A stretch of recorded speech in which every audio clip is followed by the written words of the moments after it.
అందరికీ praise the lord. నేటి దిన వాక్యముగా కీర్తనలు 6వ కీర్తన చదువుకుందాము. యెహోవా, నీ కోపము చేత నన్ను గద్దింపకము, నీ ఉగ్రతతో నన్ను శిక్షింపకము. యెహోవా, నేను కృషించి ఉన్నాను, నన్ను కరుణించుము. యెహోవా, నా ఎముకలు అదురుచున్నవి, నన్ను బాగు చేయుము. నా ప్రాణము బహుగా అదురుచున్నది. యెహోవా, ఎంతవరకు కరుణింపకయుందువు? యెహోవా, తిరిగి రమ్ము, నన్ను విడిపింపుము. నీ కృపను బట్టి నన్ను రక్షించుము. మరణమైన వారికి నిన్ను గూర్చిన జ్ఞానము లేదు. పాతాళములో ఎవరు నీకు కృతజ్ఞతాస్తుతులు చెల్లించుదురు? నేను మూలుగుచూ అలసియున్నాను, ప్రతి రాత్రి కన్నీరు విడుచుచు నా పరుపు తేలజేయుచున్నాను. నా కన్నీళ్ల చేత నా పడక కొట్టుకొని పోవుచున్నది, విచారము చేత నా కన్నులు గుంటలు పడుచున్నవి. నాకు బాధ కలిగించు వారి చేత అవి చివికి ఉన్నవి. యెహోవా, నా రోదనాధ్వని విని ఉన్నాడు. పాపము చేయువారులారా, మీరందరూ నా యొద్ద నుండి తొలగిపోవుడి. యెహోవా నా విన్నపములు ఆలకించి ఉన్నాడు. యెహోవా నా ప్రార్థనను అంగీకరించును. నా శత్రువులందరూ సిగ్గుపడి బహుగా అదురుచున్నారు. వారు ఆకస్మికముగా సిగ్గుపడి వెనకకు మల్లుదురు. ప్రభువునందు ప్రియమైనటువంటి సహోదరి సహోదరుడా, చదవబడిన వాక్య భాగమును గమనించినప్పుడు ఇక్కడ దావీదు గారి కీర్తన అనేటువంటి విషయం పై భాగంలో తెలియబడుతూ ఉంది. ఈ కీర్తనకు నేపథ్యం అనేది మరొక లేఖనాన్ని సపోర్టుగా రాయబడి ఏమీ లేదు. కానీ మనం గమనించినప్పుడు కీర్తనల గ్రంథంలో నుండి 7 కీర్తనలు పశ్చాత్తాప కీర్తనలుగా చెప్పబడుతూ ఉన్నవి. అవి 6వ కీర్తన, 38వ కీర్తన, 51వ కీర్తన, 102, 130, 143 ఈ 7 కీర్తనలు పశ్చాత్తాప కీర్తనలుగా చెప్పబడుతూ ఉన్నవి.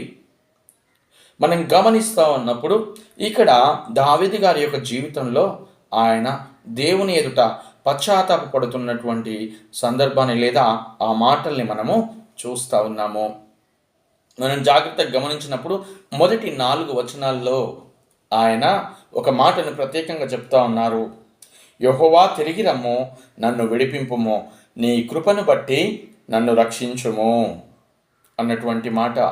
ఇక్కడ దావీదు గారిని గమనిస్తూ ఉన్నప్పుడు ఆయన శక్తి సామర్థ్యానో లేకుంటే ఆయన భక్తినో ఆయనకున్నటువంటి మరొక ఏ ఒక్క క్వాలిటీనో ఇక్కడ చెప్పట్లేదు. కానీ దేవుని యొక్క కృప పైన ఆధారపడుతూ ఉన్నారు. దేవుణ్ణే ఆయన వేడుకుంటా ఉన్నారు. మనం జాగ్రత్తగా గమనించినప్పుడు 2వ వచనంలో మనం చూసినప్పుడు, యెహోవా, నేను కృషించి ఉన్నాను, నన్ను కరుణించుము. యెహోవా, నా ఎముకలు అదురుచున్నవి, నన్ను బాగు చేయుము అన్నటువంటి మాటను వారు పలుకుతూ ఉన్నారు. వారి యొక్క శరీరంలో శక్తి అనేది లేకుండా పోయింది. వారి యొక్క శక్తిని వారు కోల్పోయారు. వారు బహుశా మరణానికి సమీపించినటువంటి ఆ స్థితిని ఇక్కడ మనం చూస్తూ ఉన్నాము. ఈ విషయాలను మనం గమనిస్తూ ఉన్నప్పుడు దావీదు గారికి దేవుడికి ఎక్కడో ఎడమొచ్చేసింది. దేవుని యొక్క ఆలోచన ప్రకారము కాకుండా దావీదు గారు తన సొంత ఆలోచన ప్రకారము జీవించినట్లుగా, జీవన క్రియ ఏదో జరిగించినట్లుగా మనకు అర్థమవుతా ఉంది. అందును బట్టి దేవుని యొక్క కోపము దావీదు గారికి మీదకి వచ్చి ఉండవచ్చు. అందును బట్టి దావీదు గారు ఒక రకమైనటువంటి ఒక సమస్య గుండా వెళ్తూ ఉన్నారు. తన శరీరము కృషించిపోయే అంత స్థితికి వచ్చి ఉన్నారు అన్నటువంటి విషయం అర్థమవుతా ఉంది. మనము ఇంకను గమనించినప్పుడు ఆయన మాట్లాడుతున్నటువంటి మాట 5వ వచనంలో గమనిస్తే, మరణమైన వారికి నిన్ను గూర్చిన జ్ఞాపకము లేదు. పాతాళంలో ఎవరు నీకు కృతజ్ఞతాస్తుతులు చెల్లించుదురు? నేను మూలుగుచు అలసియున్నాను అన్నటువంటి మాట మాట్లాడుతూ ఉన్నారు. ప్రతి రాత్రి కన్నీరు విడుచుచు నా పరుపు తేలజేయుచున్నాను అన్నటువంటి మాట వారు మాట్లాడుతూ ఉన్నారు.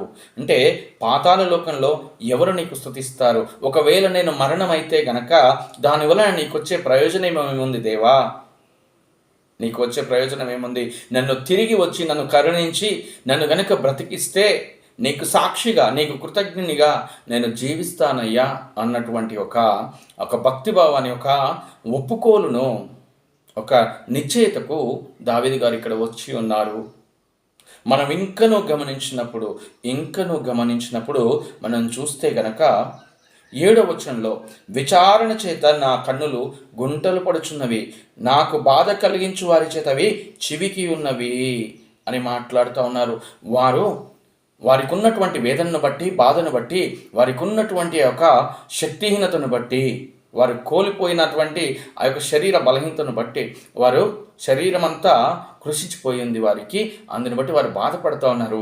వారి బాధలో వారు ఉంటే వారిని చూసిన వారు వారి ఇరుగు పొరుగు వారంట ఇంక మాటల చేత వారిని హింసకు గురి చేస్తూ ఉన్నారు, బాధకు గురి చేస్తూ ఉన్నారు. వారి యొక్క కన్నులు చివికిపోయి ఉన్నాయంట. అంటే వారి కను దృష్టి మందగించి ఉండవచ్చు. వారికి ఇంకా శక్తిహీనత అనేది అంటే ఇంకా అధికమై ఉండవచ్చు. వేదనతో హృదయం నిండి ఉండవచ్చు. ఆ సమయంలో వారు దేవుని పైన ఆధారపడుతూ ఉన్నారు. అయితే ప్రియమైనటువంటి సహోదరి సహోదరుడా, ఈ వాక్య భాగం చదివినప్పుడు మనకు అర్థమయ్యేటువంటి విషయము, మనము మనుషులము, మన జీవితంలోనూ కొన్ని బలహీన సమయములు ఉంటాయి. అది అనాలోచితంగా వేసినటువంటి అడుగు వలన కావచ్చు, ఇతరుల యొక్క ప్రలోభం వలన కావచ్చు,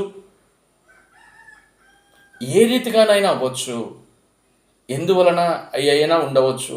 అయితే ఏదో క్షణంలో బలహీనతకు లోనైనప్పుడు దేవుడు తన చిత్తాన్ని మనం నెరవేర్చకుండా ఉండడం చూసినప్పుడు కొన్నిసార్లు ఆయన కోపగించి మనల్ని గద్దించినప్పుడు మనం సైతము కొన్నిసార్లు ఈ శ్రమల గుండా వెళ్ళాల్సినటువంటి ఒక అవకాశం ఉంటుంది. ఆ పరిస్థితులు మనం ఎదుర్కొనే వారిగా ఉంటాము. అలాంటి సమయంలో మనం చేయాల్సినటువంటి ఒక క్రియను ఇక్కడ భక్తుని జీవితంలో నుండి దేవుడు బయలుపరుస్తూ ఉన్నాడు. ఆయనకు ఉన్నటువంటి వేదనను ఆయన వెళ్ళబుచ్చుకున్నట్టుగా, ఆయన ఏ రీతికైతే దేవుని యొక్క పాదాల ఎదుట మొరపెడతా ఉన్నారో, పశ్చాత్తాపడుతూ ఉన్నారో, అలా దేవుణ్ణి వేడుకోవడానికి ఒక సూచనగా చూపిస్తూ ఉన్నారు. ఒకవేళ ఈ విషయాలు మనం గమనిస్తూ ఉన్నప్పుడు నీ ప్రమేయం లేకుండా, నీకు తెలియకుండానే నీవు ఏదైనా ఒక తప్పిదంలో ఇరికింపబడి ఉన్నావేమో, కార్యము చేయడానికి ఎవరి చేతనైనా ప్రేరేపింపబడి ఉన్నావేమో, ఆలోచన లేకుండా వేసినటువంటి అడుగు వలన వేదన పడుతూ ఉన్నావేమో, దాన్ని బట్టి ఇక నా పని అయిపోయింది, నా కుటుంబపు పని అయిపోయింది, నాకంటూ ఇక ఒక నెమ్మది అనేది దొరకదు, నాకంటూ ఒక శాంతి సమాధానం అనేది లేదు, నన్ను ఎవరు కరుణిస్తారు, నాకు ఎవరు సహాయం చేస్తారు, నేను తిరిగి నిలబడగలనా, తిరిగి నేను బాగుపడగలనా, నాకంటూ ఒక మంచి దినం అనేది ఉంటుందా, ఆ మంచి నా జీవితంలో జరగాలంటే నేనేమి చేయాలి అని కనుక వేచి ఉన్నట్లయితే, ఈ ఆలోచనతో ముందుకు వెళ్తున్నట్లయితే, ఈ ఆలోచన నీ హృదయంలో నేను బాధపెడుతున్నట్లయితే, ప్రభు వాక్యము, దేవుని వాక్యము సెలవిస్తూ ఉంది. ఇదిగో దావీదు గారు చూపినటువంటి ఈ యొక్క విధమైనటువంటి ఆ యొక్క స్వభావాన్ని, ఆ వ్యక్తిత్వాన్ని లేదా ఆ ప్రార్థనను మనము దేవుని బిడ్డలైన వారు చేయగలిగినటువంటి అవసరత ఉంది. దేవుని వాక్యం సెలవిస్తూ ఉన్నటువంటి కొన్ని మాటల్ని మనం చూద్దాము.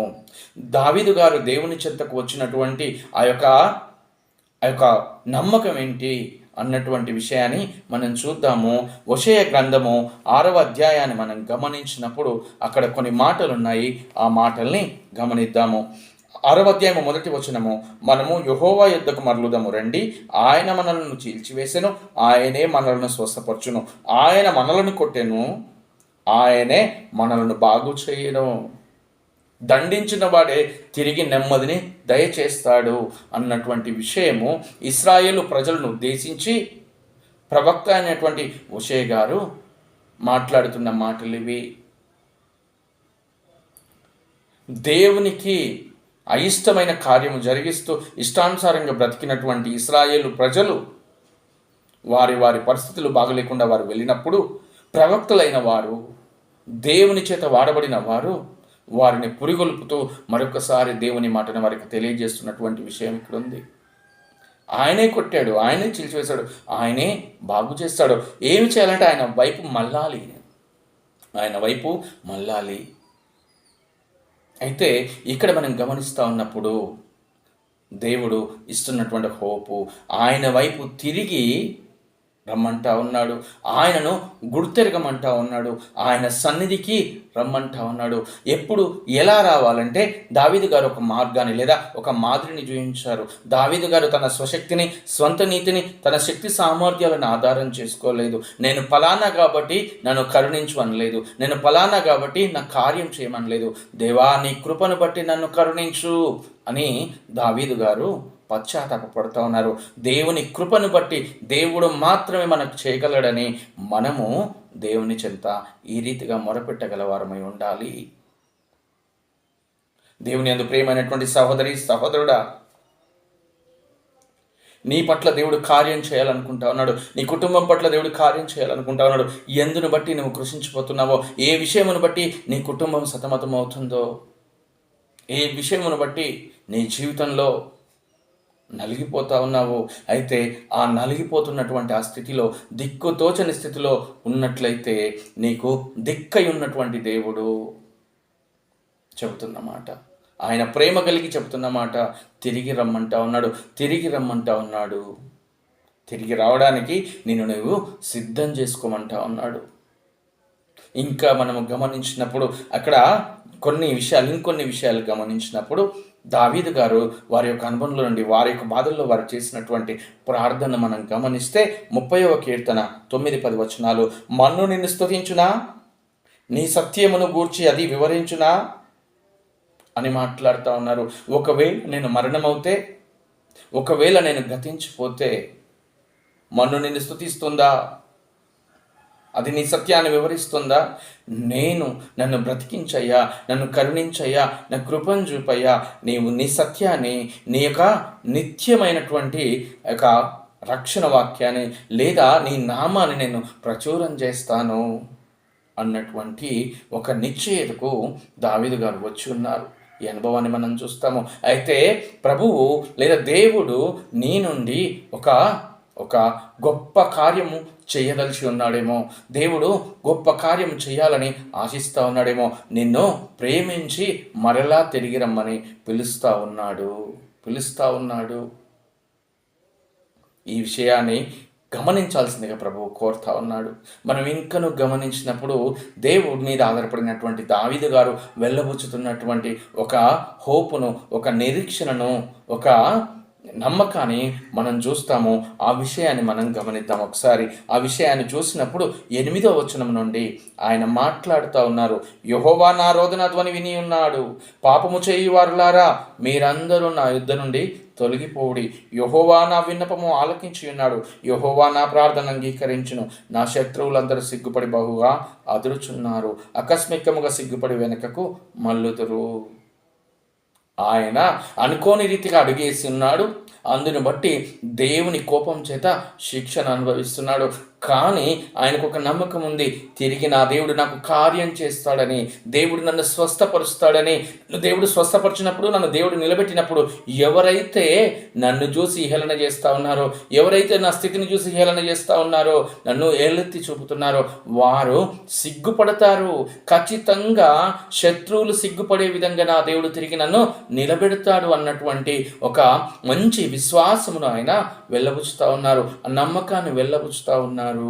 అయితే ప్రభువునందు ప్రియమైనటువంటి సహోదరి, సహోదరుడా, నీవు నేను మనము సైతము దేవుని చేత అనుకోని పరిస్థితుల్లో, అవగాహన లేని పరిస్థితుల్లో, అనాలోచితంగా వేసినటువంటి అడుగు వలన వచ్చినటువంటి ఆపదల్లో చిక్కుకున్నప్పుడు, ఆ ఆపదల గుండా నెలకొట్టబడుతూ ఉన్నప్పుడు ఆయన సన్నిధికి వచ్చి ఆయన కృప మీద ఆధారపడి ఆయన పాదాలు పట్టుకొని ఆయనను వేడుకున్నప్పుడు ఆయన నీ పట్ల, నా పట్ల, మన పట్ల కరుణించి కార్యం చేస్తాడన్నటువంటి ఒక నమ్మకాన్ని కలిగి మనము దేవుని చెంతకు రావాలి.